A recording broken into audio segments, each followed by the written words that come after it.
नमस्कार, मैं हूं लक्ष्मण राय और इस बार हमारे साथ हैं जाने माने टैक्स एक्सपर्ट मुकेश पटेल जी। सर, आपका स्वागत है और खास तौर से विशेष स्वागत क्योंकि आप हमारे मुंबई स्टूडियो में आए। उम्मीद करता हूं हमारा मुंबई का नया स्टूडियो आपको पसंद आया होगा। बिल्कुल लक्ष्मण जी, मैं बम्बई और दिल्ली दोनों स्टूडियोज में आता रहा हूं और आवाज़ और गुरु से मेरा खास तौर से बहुत लंबे अरसे का लगाव रहा है। चलिए, तो अपने दर्शकों को बताऊं कि इस बार शो में क्या कुछ खास रहने वाला है। प्रॉपर्टी खरीदने पर आ रहा है टीडीएस का डिमांड नोटिस, तो इससे बचने का क्या है तरीका। एम्प्लॉयर से मिलने वाले मेडिकल रिइंबर्समेंट पर क्या चुकाना होगा टैक्स, और साथ में ये भी बताएंगे कि ऑफ मार्केट शेयर सेल का लॉस क्या दूसरे कैपिटल गेन से हो सकता है एडजस्ट। इन सारे मुद्दों पर बातचीत करेंगे, लेकिन सबसे पहले उन दर्शकों के लिए काम की बात जिनके पास टीडीएस का डिमांड नोटिस आ रहा है। और ये डिमांड नोटिस बड़े कहते हैं असामान्य नोटिस है, क्योंकि जब भी कोई प्रॉपर्टी खरीदते हैं, इमूवेबल प्रॉपर्टी, घर या ज़मीन, तो टीडीएस तो कट जाता है, लेकिन फिर डिमांड नोटिस आता है कि टीडीएस जो आपका कटा है और टीडीएस कम कटा है। आखिर डिमांड नोटिस आ क्यों रहा है, समझेंगे मुकेश जी से। मुकेश जी, सबसे पहले तो ये बताइए कि डिमांड नोटिस थोड़ा सा अनयूजुअल है, क्यों आते हैं? 1 जुलाई 2023 के बाद ये डिमांड नोटिसेज आनी शुरू हुई है। प्रॉपर्टी का मैं विशेष उल्लेख इसलिए करता हूं क्योंकि आमतौर से लोगों को ख्याल में ये होता है कि मैं कोई 50 लाख के ऊपर की प्रॉपर्टी परचेज कर रहा हूं, तो एज अ परचेजर मेरी जिम्मेवारी ये है कि जो सेलर है उसको मैं जो भुगतान करता हूं, पेमेंट करता हूं, उसमें से मुझे 1% के हिसाब से टीडीएस काट के उसका पान नंबर दिखाते हुए और एक चालान कम स्टेटमेंट भरना होता है। अब क्या हुआ कि 30 June 2023 was the cut off date जो तय की गई थी सेक्शन 139AA में, परमानेंट अकाउंट नंबर जिसे हम पान कहते हैं और आधार के लिंकिंग के साथ। अब मान लीजिए आप जिससे खरीद रहे हैं वो बंदे ने अपना पान और आधार का लिंकिंग नहीं किया है, तो होता क्या है कि 1 जुलाई से जो कानूनन 139AA के हिसाब से उसका पान इनऑपरेटिव हो जाता है। और जब पान इनऑपरेटिव हो जाता है तो एक दूसरी सेक्शन है 206AA इनकम टैक्स एक्ट की, ये कहती है कि अगर किसी के पास पान नहीं है या पान नॉन ऑपरेटिव है, इनवैलिड है, तो उस केस में आपको 20% के हिसाब से टीडीएस काटना होता है।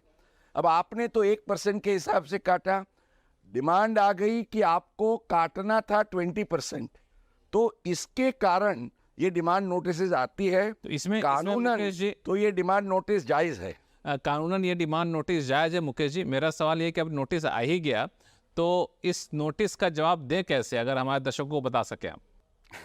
इसमें 2 चीज़ें हैं लक्ष्मण जी। सबसे पहले तो ये नोटिस आए ही नहीं, इसके लिए हम क्या कर सकते हैं।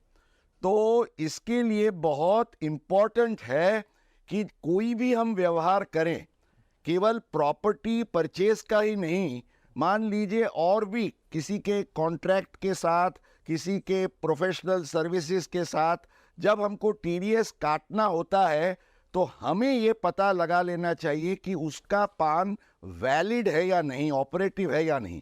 ये भी हो सकता है क्योंकि अब इनकम टैक्स डिपार्टमेंट ने ये सुविधा उपलब्ध की है कि आप अपने ई फाइलिंग पोर्टल पर जाते हैं और वहाँ अगर पान नंबर डालते हैं तो आपको पता चलता है कि ये पान वैलिड है, आधार से लिंक्ड है या नहीं। अगर वो वैलिड नहीं है तो आप ख्याल करिए। That is number 1। आपने जून 2023 की डेडलाइन बताई जब पैन आधार लिंक करने की डेडलाइन थी।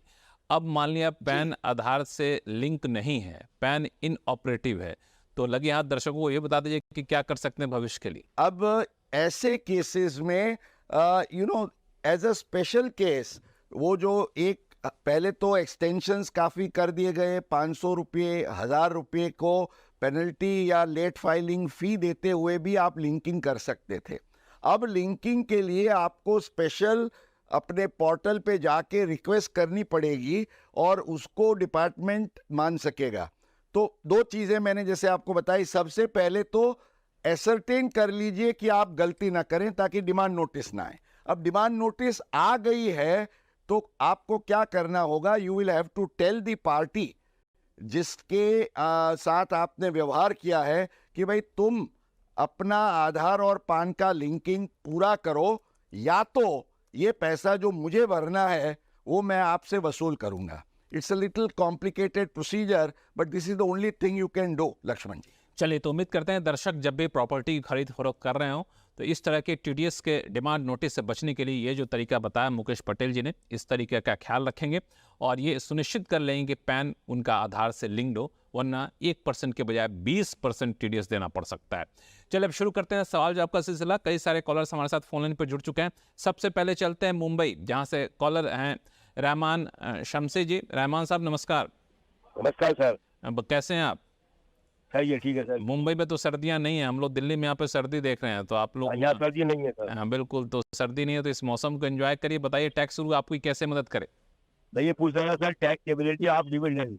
हम्म, dividend are tax on receipt basis और एक्रूवल बेसिस, हम्म, और does the method of accounting better while determining taxability of dividends?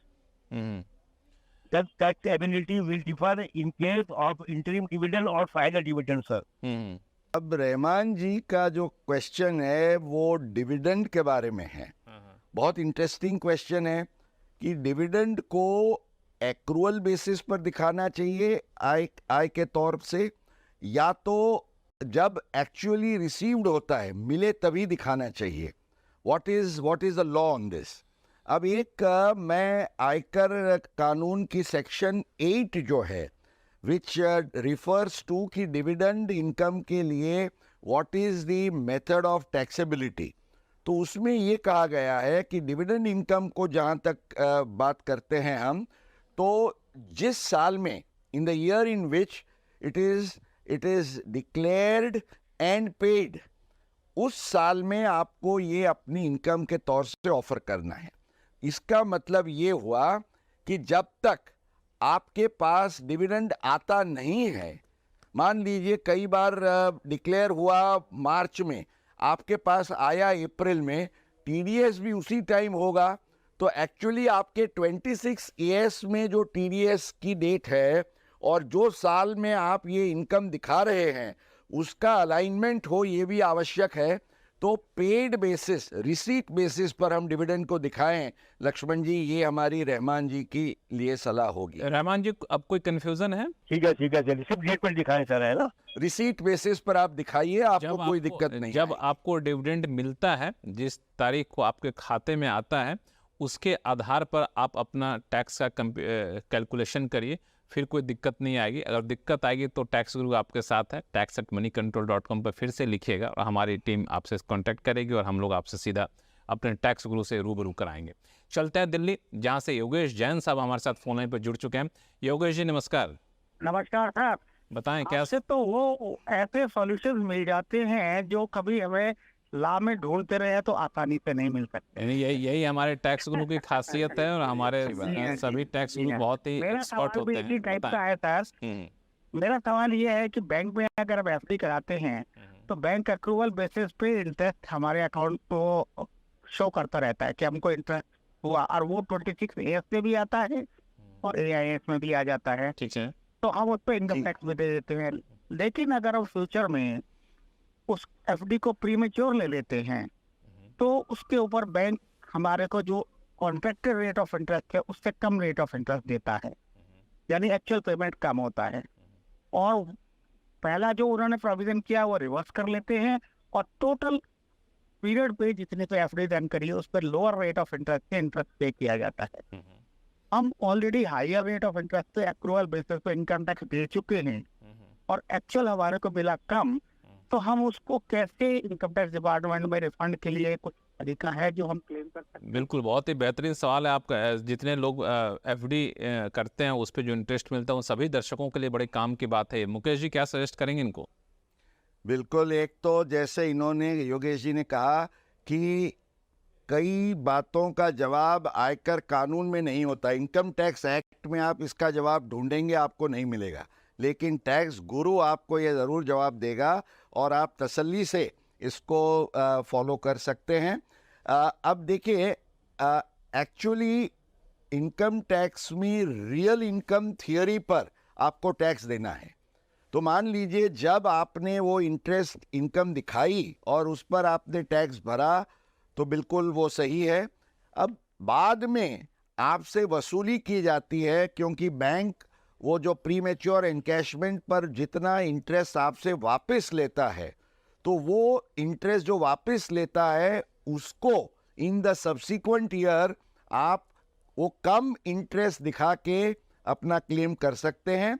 इसको जिसको हम section 57 income from other sources के डिडक्शन के अंदर हम इसको कम कर सकते हैं, क्योंकि 26 AS में तो वो ग्रॉस अमाउंट आएगी, लेकिन जो डिडक्शन है, जो काटा गया है, उस अमाउंट को आप अपने डिडक्शन के अंदर दिखा के, कई बार ये भी हो सकता है कि आपका लॉस आ जाए। तो लॉस आता है तो वो लॉस है वो सेक्शन 71 के तहत आप अपनी अदर इनकम के साथ सेट ऑफ कर सकते हैं। पर इतना ज़रूर आप कॉन्फिडेंस रखिए कि जो इनकम आपको मिली ही नहीं है उस पर आपकी टैक्स भरने की कोई जिम्मेवारी नहीं है, इसलिए आप बरकरार इस पर अपना क्लेम कर सकेंगे। योगेश जी, अब तो कोई कंफ्यूजन नहीं है, दुविधा दूर हो गई? AS में ऐसे में सर 26 AS में तो जो इनकम टैक्स को इनकम दिखाई जा रही है वो हायर दिखाई जा रही है, और मैं अगर ये रिफंड क्लेम करता हूँ तो उसके लिए मुझे क्या बैंक से सर्टिफिकेट लेकर चाहिए सेटिस्फेक्शन के लिए? नहीं, आपको तो उन्होंने रिकवरी की योगेश जी, आपको करना क्या है, आप सेक्शन 57 के तहत वो डिडक्शन मांगिए, क्योंकि इनकम तो आई लेकिन उसमें से काटी गई वो इनकम, दैट इज इतना आपको रिडक्शन हुआ, तो वो आप कम कर सकते हैं। मान लीजिए इनकम टैक्स CPC से आपके इसके बारे में कोई क्लैरिफिकेशन पूछा जाता है तो आप ये क्लैरिफिकेशन दे सकते हैं, दैट्स नॉट अ प्रॉब्लम। चलिए, तो मैं उम्मीद करता हूं कि जैन साहब आपकी समस्या सुलझ गई होगी। BKD अग्रवाल साहब, नमस्कार, कैसे हैं आप? नमस्कार सर, पहले तो आपको थैंक्स इतना अच्छा प्रोग्राम करने के लिए। जी, बहुत बहुत धन्यवाद। दिनों से देख रहा हूँ आपका प्रोग्राम। सर, हमारा एक EQF का अकाउंट है, उसका मैं करता हूँ, और इस फाइनेंशियल ईयर में हमको लगता है कि हमारा इनकम 5 से 6 लाख के बीच उसमें आएगा, और ये पूरा सेविंग्स बैंक का FD का इंटरेस्ट नहीं होगा। तो सवाल है हमारा कि उसमें TDS नहीं कटे, तो उसके लिए हमको क्या करना चाहिए, और क्या मैं ITR 1 भर सकता हूँ? ठीक है मुकेश जी।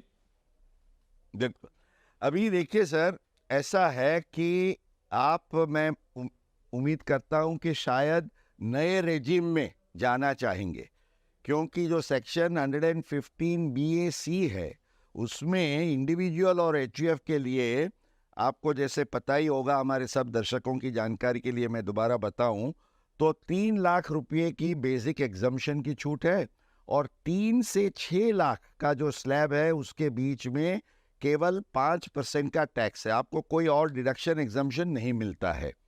तो आपका 6 लाख की इंटरेस्ट इनकम होती है तो ये 3 लाख पर, जैसे मैंने आपको बताया, एट 5% आपको 15,000, माना 6 लाख की इनकम पर केवल 15,000 का टैक्स, जो परसेंटेज में गिने तो 2.5% बनेगा, which is a very very tax friendly provision. अब आपका सवाल यह है कि TDS न कटे।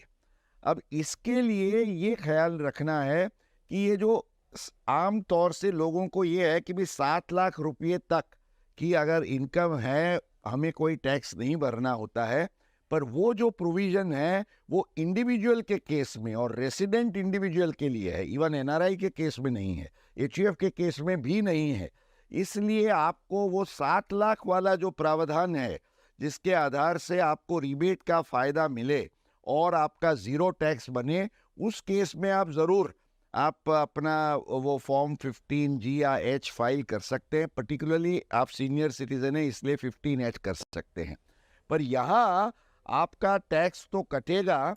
अगर आपको ऐसा है कि नहीं काटना चाहिए बिल्कुल, तो 15H नहीं, आपको फॉर्म 13 भर के अपने ऑफिसर से लोअर डिडक्शन या तो ज़ीरो डिडक्शन से वो आपको इंटरेस्ट मिले, इसके लिए आपको एप्लीकेशन करके करना होगा। लक्ष्मण जी। चलिए अग्रवाल साहब, आपकी समस्या सुलझ गई? हमें जो अभी हो गया न्यू रेजिम में 7 लाख तक में 0 टैक्स हो जाता है, वो नहीं लग रहा क्या? पर वो इंडिविजुअल में है भाई साहब। अग्रवाल जी, वो इंडिविजुअल में है, आपका एचयूएफ का केस है। लक्ष्मण जी, ये इनको समझना, हमारे सब दर्शकों को भी ख्याल रखना है। हाँ, कि वो 7 लाख का जो एग्जेम्पशन है वो इंडिविजुअल के लिए, एचयूएफ के लिए नहीं। आपका जो मामला था अग्रवाल साहब, वो एचयूएफ के लिए। चलिए, उम्मीद करते हैं कि आपकी उलझनें दूर हो गई होंगी।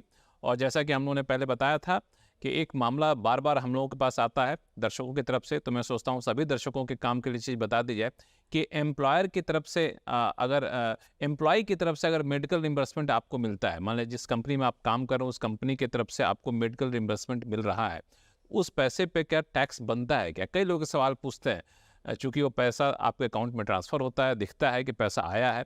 अब मेडिकल रिम्बर्समेंट है तो आप जानते हैं, कंपनी जानती है, इनकम टैक्स विभाग कैसे समझेगा? तो मुकेश जी, क्या किया जाए ऐसे मामले में? देखिए लक्ष्मण जी, एक तो इनकम टैक्स एक्ट की सेक्शन 17 है जो परक्विजिट्स, कौन से परक्विजिट्स टैक्सेबल है, सवलत जिसको हम कहते हैं, ये कौन से टैक्सेबल है और कौन से एग्जम्प्ट है, इसका प्रोविजन ये section 17 read with the rules के साथ है। अब सेक्शन 17 में एक बहुत इंपॉर्टेंट प्रोविजन ये किया गया है।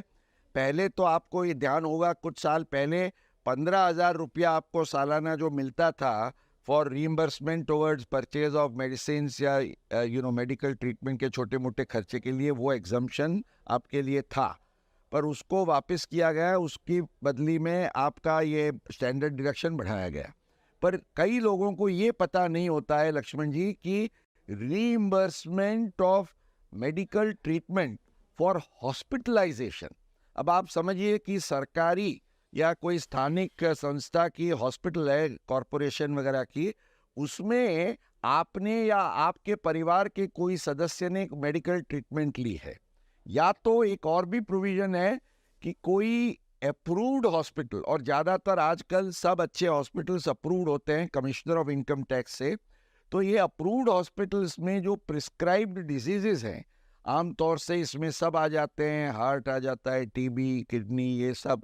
तो ये जो रूल 3A में इसका नोटिफिकेशन है, तो ऐसे प्रिस्क्राइब्ड डिजीजेस के लिए भी अगर आपके हॉस्पिटल ऑपरेशन हुआ, ये हुआ, इसके लिए कोई लिमिट नहीं है। जितना भी खर्चा होता है, अगर आपको अपना एम्प्लॉयर आपको ये पैसा रीइंबर्स करता है, तो लक्ष्मण जी ये without any ceiling of exemption 100% आपको ये एग्जम्प्ट मिल सकता है। और ये फ़ायदा अगर आपको मालूम है तो आप अपने एम्प्लॉयर के साथ सीटीसी में वो एक एडजस्टमेंट करके इसको अच्छी तरह से फ़ायदा ले सकते हैं और टैक्स बचा सकते हैं। मुकेश जी, मेरा सवाल यही है कि अगर मान लिया जाए 10 लाख रुपए का खर्च हो गया, एम्प्लॉयर ने मुझे वो पैसा मेरे अकाउंट में डाल दिया, अब अकाउंट में 10 लाख रुपए दिख रहा है कि एम्प्लॉयर ने डाला है, अब इनकम टैक्स विभाग को मैं कैसे बताऊं कि 10 लाख रुपए भाई साहब ये मेडिकल रिम्बर्समेंट है, इस पर टैक्स मत लीजिए, कि वो समझ जाएंगे वो लोग? ये इसके लिए आपको अपना जो पर्टिकुलरली रिकॉर्ड रखना है, क्योंकि रीइंबर्समेंट का मतलब ये होता है कि आपने खर्च किया है और इसके बदले में आपको यू आर बीइंग रीइंबर्स्ड। तो आपके पास ये सब जो हॉस्पिटलाइजेशन के बिल्स हो, ऑपरेशन वगैरह के बिल्स, टेस्ट के बिल्स हो, वो ज़रूरी है। तो इसका एविडेंस, और प्रिस्क्राइब डिजीजेज में आपका एक मेडिकल सर्टिफिकेट होना भी ज़रूरी है कि ये जो इनकम टैक्स रूल्स में पड़ता है उसको ये कवर करता है। और लक्ष्मण जी, इसका अच्छा एक जो पासू है वो ये है, पहलू है कि इसमें ओल्ड और न्यू दोनों में आपको ये फायदा मिलेगा। आम तौर से आप सैलरीड के जो एग्जम्पशंस हैं, वो जैसे कि HRA है वगैरह या लीव ट्रैवल है, वो आपको पुरानी स्कीम में मिलता है, नई स्कीम में नहीं मिलता है। पर ये रीइंबर्समेंट ऑफ मेडिकल एक्सपेंसेस है, कोई भी स्कीम आप पसंद करें, पुरानी या नई, एज अ सैलरीड एम्प्लॉय आपको ये फायदा मिलेगा। चलिए, तो अब चलते हैं, लेते हैं अगला सवाल। मुकेश पटेल जी, आप तो वैसे आ गए अहमदाबाद से, लेकिन आपके शो में अहमदाबाद से सवाल ना आए, ऐसा हो नहीं सकता है। तो अहमदाबाद से एक सवाल आया अशोक कुमार शाह जी का। जी, तो अशोक जी नमस्कार, बताइए क्या है सवाल आपके पास? आपके शहर के ही आपके टैक्स गुरु हैं, हालांकि आज आपके शहर में नहीं है, ये अभी इस वक्त जो है दिल्ली में, मुंबई में बैठे हुए हैं। बताइए क्या पूछना चाहते हैं आप? जी, मैं काफी बार उनको सुन चुका हूँ, ये अहमदाबाद में चैम्बर्स में वगैरह में। अरे वाह। मुकेश जी, पटेल प्रणाम साहब जी। नमस्ते नमस्ते नमस्ते अशोक भाई, केम छो? जी जी जी, बहुत बढ़िया। हाँ, तो बहुत सालों से मैं आपकी रेडी रेकनर बुक भी हमेशा कलेक्शन में रखता हूँ, और नई क्या? बुक अभी 23 थैंक यू। 24 25 की भी मेरे पास है। हाँ, मेरा सवाल ये है सर कि मेरे पास कई शेयर्स ऐसे हैं कि जो मैंने लॉन्ग टर्म के हिसाब से लिए हुए, जिसका पहले कोई 90 में लिया, कोई 100 में लिया, आज उसकी वैल्यू कोई या तो उसको सस्पेंड कर दिया एक्सचेंज से, या उसके वैल्यू 2 रुपया 1 रुपया ऐसे आ रही है, या और आईपीओ में से जो लिए वैसी किसी की भी है। तो मैं मेरे लॉन्ग टर्म जो प्रॉफिट मुझे होता है उसके सामने ये मैं मेरे कोई भी फैमिली मेंबर ब्लड रिलेशन में अगर ऑफ मार्केट सेल करके इसका बेनिफिट लॉन्ग टर्म में एडजस्ट करके ले सकता हूँ। बिल्कुल अशोक भाई, आपने अपने सवाल में जो लास्ट लाइन बोली, ले सकता हूँ, तो आप ज़रूर ले सकते हैं। और आपको ख्याल ये रखना है कि जो लॉन्ग टर्म कैपिटल गेन है, उसके सामने जो लॉन्ग टर्म कैपिटल लॉस आप सेट ऑफ कर सकते हैं, ये ज़रूरी नहीं है कि ये आप रेगुलर मार्केट ट्रांजैक्शन से ही करें। अगर ऑफ मार्केट से भी आप करते हैं, कोई प्रॉब्लम नहीं है। आपको केवल ख्याल ये रखना है कि ऑफ मार्केट में जो मार्केट का कोई रेट है, उससे आप कम रेट से ना करें। माना इनकम टैक्स डिपार्टमेंट ये ना कहे कि आपने जानबूझकर कुछ ज़्यादा लॉस क्लेम किया है। लेकिन अगर इसकी कोई वैल्यू नहीं है और आप टोकन 1 रुपये के हिसाब से भी अपना सौदा करते हैं, तो आप ज़रूर ये जो लॉस है इसको आप अपने गेन के सामने सेट ऑफ कर सकेंगे। चलिए, तो ये ख्याल रखिएगा, लॉन्ग टर्म के सामने लॉन्ग टर्म, ये शॉर्ट टर्म के सामने लॉस सेट ऑफ नहीं होगा। चलिए, तो इसका ख्याल रखेगा अशोक जी। और बहुत ही बेहतरीन तरीका बताया मुकेश पटेल जी ने। ये दिसंबर का आखिरी हफ्ते के करीब हम लोग पहुंच चुके हैं। इससे पहले कि आप नए साल के जश्न में डूब जाएं, टैक्स का खास ख्याल रखिएगा, क्योंकि 31 दिसंबर आखिरी तारीख है टैक्स पेयर्स के लिए एक बेहद अहम मामले में। वो मामला क्या है, सीधा चलते हैं मुकेश जी के पास। मुकेश जी, 31 दिसंबर टैक्स पेयर्स को क्या ख्याल रखना चाहिए? दो चीजें। एक तो अगर आपने रिटर्न भरा है, उसमें कोई एक गलती रह गई है, तो वो सुधार करने का आपके लिए लास्ट मौका है 31 दिसंबर। और दूसरा, कई बार आपको रिटर्न भरना है, रिफंड लेना है, टैक्स भरना है, अगर ये भी करना है ओरिजिनल रिटर्न भी, तो उसके लिए भी लास्ट डेट है 31 दिसंबर। वो चूके तो आपका मामला भारी पड़ सकता है। बिल्कुल, 31 दिसंबर, जी हाँ, 31 दिसंबर का खास ख्याल रखिएगा। और मुकेश जी, आपका बहुत बहुत शुक्रिया सभी सवालों का जवाब बेहद आसान भाषा में देने के लिए।